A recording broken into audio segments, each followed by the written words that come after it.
സ്വാഗതം. സാമ്പത്തിക ഭാവിയെക്കുറിച്ചുള്ള ഒരു പേടി, ഒരു ഉത്കണ്ഠ, അത് നമ്മളിൽ പലർക്കും ഉണ്ടാവാറുണ്ടല്ലേ?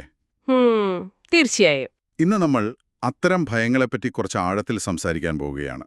പ്രത്യേകിച്ചും ഇസ്ലാമിക വിശ്വാസത്തിന്റെ ഒരു കാഴ്ചപ്പാടിൽ ഇതിനെ എങ്ങനെ കാണാം എന്നതിനെക്കുറിച്ച് നമുക്ക് കിട്ടിയൊരു ഓഡിയോ സ്രോതസ് വെച്ചാണ് നമ്മൾ സംസാരിക്കുന്നത്. ശരി. അപ്പോൾ ഈ ദാരിദ്ര്യം വരുമോ എന്നുള്ള പേടിയും പിന്നെ ദൈവത്തിലുള്ള ആ ഒരു ഉറച്ച വിശ്വാസവും ഇത് രണ്ടും തമ്മിലൊരു വടംവലി പോലെ നമ്മുടെ ഉള്ളിൽ നടക്കാറുണ്ടല്ലോ.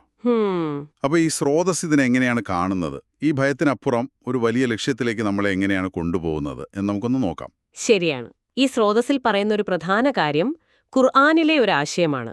അതായത് പിശാച് എപ്പോഴും ദാരിദ്ര്യത്തെക്കുറിച്ച് പേടിപ്പിച്ചുകൊണ്ടേയിരിക്കും. പക്ഷെ ദൈവം വാഗ്ദാനം ചെയ്യുന്നത് അങ്ങനെയല്ല.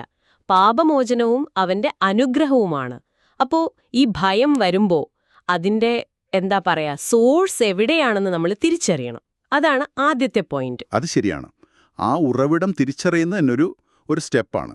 പക്ഷേ ദൈവം എല്ലാം നൽകും എന്നൊക്കെ വിശ്വസിക്കാൻ അത് പ്രായോഗികമായിട്ട് എപ്പോഴും പറ്റുമോ? പ്രത്യേകിച്ച് നമ്മുടെ ആവശ്യങ്ങളൊക്കെ ഇങ്ങനെ വലുതായി മുന്നിൽ കാണുമ്പോൾ. അവിടെയാണ് ദൈവത്തിന്റെ കഴിവിന്റെ ഒരു വ്യാപ്തിയെക്കുറിച്ച് ഈ സ്രോതസ് നമ്മളെ ഓർമ്മിപ്പിക്കുന്നത്. ഇപ്പൊ നോക്കൂ, നമ്മൾ കാണാത്ത എത്രയോ ചെറിയ ജീവികൾ, അതിനൊക്കെ കൃത്യമായിട്ട് ഭക്ഷണം എത്തുന്നുണ്ടല്ലേ? ശരിയാണ്. അപ്പോ അങ്ങനെയുള്ളൊരു ശക്തിയിൽ വിശ്വസിക്കുമ്പോഴും നമ്മുടെ സ്വന്തം കാര്യം വരുമ്പോ എന്റെ കാര്യം ദൈവം നോക്കില്ലേ എന്നൊരു സംശയം, അതിലൊരു വൈരുദ്ധ്യമുണ്ട്. അത് തിരിച്ചറിയുന്നതാണ് ശരിക്കുള്ള ജ്ഞാനം, അതായത് ഹിക്മ. അതെ, അവൻ ഉദ്ദേശിക്കുന്നവർക്ക് അവൻ ജ്ഞാനം നൽകുന്നു എന്ന് ഖുർആൻ പറയുന്നുണ്ടല്ലോ. ഒരുപക്ഷേ ഇതായിരിക്കാം ആ ജ്ഞാനം എന്ന് സ്രോതസ് പറയുന്നു. ഓക്കെ. അപ്പോൾ ഈ തിരിച്ചറിവ്, ഈ ഹിക്മ നമ്മുടെ പ്രവൃത്തികളിൽ എങ്ങനെയാണ് വരേണ്ടത്? അതിനെന്താണ് ചെയ്യേണ്ടത്? അവിടെയാണ് തഖ്വയുടെ കാര്യം വരുന്നത്. ദൈവഭക്തി അല്ലെങ്കിൽ സൂക്ഷ്മത. സ്രോതസ്സിൽ ഒരു ആയത്ത് പറയുന്നുണ്ട്, ആരല്ലാഹുവിനെ സൂക്ഷിക്കുന്നുവോ അവനൊരു വഴി അവൻ തുറന്നുകൊടുക്കും. അവൻ കണക്കാക്കാത്ത ഭാഗത്ത് നിന്ന് അവന് ഉപജീവനം നൽകുകയും ചെയ്യും. ഇതൊരു വെറും വാഗ്ദാനമല്ല, ഒരു ഉറപ്പാണ്. നമ്മുടെ തീരുമാനങ്ങളിൽ, ജീവിതത്തിൽ ആ ഒരു സൂക്ഷ്മതയുണ്ടെങ്കിൽ അപ്രതീക്ഷിതമായ വഴികൾ തുറക്കും.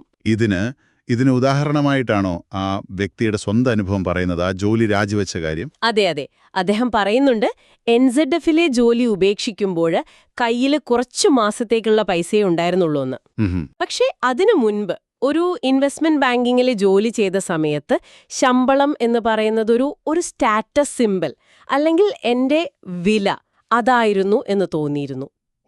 എന്നാൽ പിന്നീട് ആ ചിന്ത മാറി, പണം എന്നത് ലക്ഷ്യത്തിലെത്താനുള്ള ഒരു ഉപകരണം മാത്രമാണ്, എന്റെ മൂല്യം അതല്ല എന്നൊരു തിരിച്ചറിവ് വന്നു. ആ ഒരു മനോഭാവം, ആ തഖ്വയിലുള്ള ഒരു വിശ്വാസം കാരണം ഭാവിയെക്കുറിച്ചുള്ള വലിയ പേടിയൊന്നും ഉണ്ടായിരുന്നില്ല എന്നാണ് അദ്ദേഹം പറയുന്നത്. അത് വളരെ പ്രധാനപ്പെട്ട ഒരു പോയിന്റാണ്. പണത്തെ ഒരു ടൂളായിട്ട് കാണുക, അല്ലാതെ നമ്മുടെ വാല്യൂ ആയിട്ട് കാണാതിരിക്കുക. ഇനി ഇതൊന്നുമില്ലാതെ ഈ ലോകത്തിന്, ദുനിയാവിന് മാത്രം പ്രാധാന്യം കൊടുത്താൽ എന്ത് സംഭവിക്കുമെന്നും പറയുന്നുണ്ടല്ലോ. തീർച്ചയായും. ഒരു ഹദീസ് പ്രവാചക വചനം ഉദ്ധരിക്കുന്നുണ്ട് സ്രോതസ്സില്. ആരെങ്കിലും ഈ ദുനിയാവിനെ, അതായത് ഭൗതിക ലോകത്തെ തന്റെ പ്രധാന ലക്ഷ്യമാക്കിയാൽ 3 കാര്യങ്ങൾ സംഭവിക്കാം. 1, അവന്റെ കാര്യങ്ങളിൽ ദൈവം ഒരു ചിന്താക്കുഴപ്പമുണ്ടാക്കും. 2, ദാരിദ്ര്യം കൺമുന്നിലുണ്ടാവും. അതായത് എത്ര സമ്പത്തുണ്ടായാലും തൃപ്തിയില്ലാത്തൊരവസ്ഥ, ഒരു ഭയം. ശരി. 3, അവസാനം അവന് എന്താണോ വിധിച്ചിട്ടുള്ളത് അത് മാത്രമേ കിട്ടുകയുമുള്ളൂ. ഇതിന് നേരെ വിപരീതമായിട്ട് പരലോകമാണ് ലക്ഷ്യമെങ്കിൽ ദൈവം കാര്യങ്ങൾ എളുപ്പമാക്കും, ഹൃദയത്തിൽ ഒരു സംതൃപ്തി, ഐശ്വര്യം നൽകും. ഈ ദുനിയാവ് അവനിലേക്ക് സ്വയം വരുമെന്നും പറയുന്നു. അപ്പൊ ഇത് കഴിവിന്റെ മാത്രം കാര്യമല്ല. അല്ല. കഴിവോ പ്രയത്നമോ മാത്രം പോരാ. ആത്യന്തികമായി ദൈവത്തിന്റെ തീരുമാനമാണ്. പിന്നെ ത്യാഗത്തെക്കുറിച്ചും പറയുന്നുണ്ടല്ലോ. ലക്ഷ്യത്തിലെത്താൻ ത്യാഗം വേണം. ചിലപ്പോ സാമ്പത്തിക ബുദ്ധിമുട്ടുകള്, അങ്ങനത്തെ ഒരു ത്യാഗമോ പരീക്ഷണമോ ആവാം, അല്ലേ? തീർച്ചയായും. ഏതു വലിയ ലക്ഷ്യത്തിനും അതിൻ്റേതായ ഒരു വില കൊടുക്കേണ്ടി വരും. നമ്മൾ ദൈവത്തിൽ വിശ്വസിക്കുന്നു എന്ന് പറയുമ്പോൾ ആ വിശ്വാസത്തിൽ എത്രത്തോളം ആത്മാർത്ഥതയുണ്ട് എന്നതിന്റെ ഒരു പരീക്ഷണം കൂടിയാവാം പ്രതിസന്ധികൾ. അവിടെ പതറാതെ നിൽക്കുമ്പോഴാണ് ആ വിശ്വാസം ഉറയ്ക്കുന്നത്. അപ്പൊ ഇത്രയും കേട്ടതിൽ നിന്ന് നമ്മൾ എന്താണ് പ്രധാനമായിട്ട് ഓർത്തിരിക്കേണ്ടത്? എന്താണ് ഇതിന്റെ ഒരു കാതൽ? ജീവിതത്തിൽ പല അനിശ്ചിതത്വങ്ങളും ഉണ്ടാവാം, കഷ്ടപ്പാടുകളും ത്യാഗങ്ങളും ആവശ്യമായി വന്നേക്കാം. പക്ഷേ ദൈവത്തിന്റെ പദ്ധതിയിലുള്ള അവന്റെ ആ കരുതലിലുള്ള വിശ്വാസം, അത് മുറുകെ പിടിക്കുകയാണെങ്കിൽ ഈ ദാരിദ്ര്യത്തെക്കുറിച്ചുള്ള ഭയത്തെ നമുക്ക് ഒരു പരിധിവരെ മറികടക്കാൻ പറ്റും. അതുമാത്രമല്ല, നമ്മുടെ ജീവിതത്തിന് ഒരു വലിയ അർത്ഥം, ഒരു ലക്ഷ്യബോധം നൽകാനും ഈ വിശ്വാസം സഹായിക്കും. ഈ ഒരു സമർപ്പണ മനോഭാവം ഉണ്ടെങ്കിൽ നമ്മൾ വിചാരിക്കാത്ത വഴികളിലൂടെ സഹായം വരും എന്നൊരു സൂചനയാണ് ഈ സ്രോതസ് തരുന്നത്. ശരി. അപ്പോ കേൾക്കുന്ന നിങ്ങൾക്കായി ഒരു ചിന്ത. ഈ സ്രോതസ്സിൽ പറയുന്ന ആ ഒരു ലോങ് ടേം വിഷൻ, അതായത് പെട്ടെന്നുള്ള സാമ്പത്തിക ലാഭങ്ങൾക്ക് പകരം ജീവിതത്തിലെ ഒരു വലിയ ലക്ഷ്യത്തിന്, ശരിയായ കാര്യത്തിന് പ്രാധാന്യം കൊടുക്കുന്നത്, അതിൻ്റെ ഒരു ഫലം ചിലപ്പോൾ ഇപ്പം നമുക്ക് ഉറപ്പില്ലായിരിക്കാം.